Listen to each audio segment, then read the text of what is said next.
अब वाहन परमिट के लिए आरटीओ के चक्कर लगाने की जरूरत नहीं पड़ेगी। जी हां, अब ना लाइन में लगना पड़ेगा, ना ही किसी बिचौलिए के चक्कर में फंसना होगा। पश्चिम बंगाल सरकार ने एक बड़ा फैसला लिया है। अब स्टेज कैरेज और ऑटो रिक्शा जैसे वाहनों के लिए परमिट की पूरी प्रक्रिया ऑनलाइन होंगी, यानी मोबाइल या कंप्यूटर से बैठे बैठे आप परमिट के लिए आवेदन कर सकते हैं। सरकार का कहना है कि इससे न सिर्फ पारदर्शिता बढ़ेगी, बल्कि लोग दलालों से भी बच पाएंगे।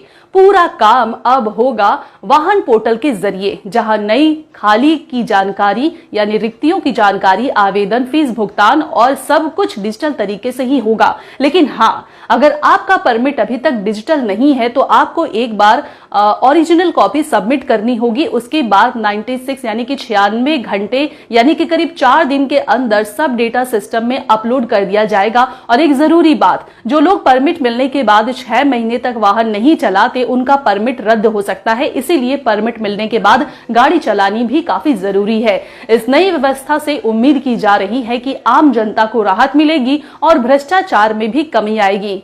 सो फ्रेंड्स, अगर आप भी वाहन परमिट के लिए सोच रहे हैं तो अब सब कुछ होगा आपके मोबाइल पर, बिना भागदौड़ और बिना घूस के। अब वाहन परमिट के लिए आरटीओ के चक्कर लगाने की जरूरत नहीं पड़ेगी। जी हां, अब ना लाइन में लगना पड़ेगा, ना ही किसी बिचौलिए के चक्कर में फंसना होगा। पश्चिम बंगाल सरकार ने एक बड़ा फैसला लिया है। अब स्टेज कैरेज और ऑटो रिक्शा जैसे वाहनों के लिए परमिट की पूरी प्रक्रिया ऑनलाइन होंगी, यानी मोबाइल या कंप्यूटर से बैठे बैठे आप परमिट के लिए आवेदन कर सकते हैं।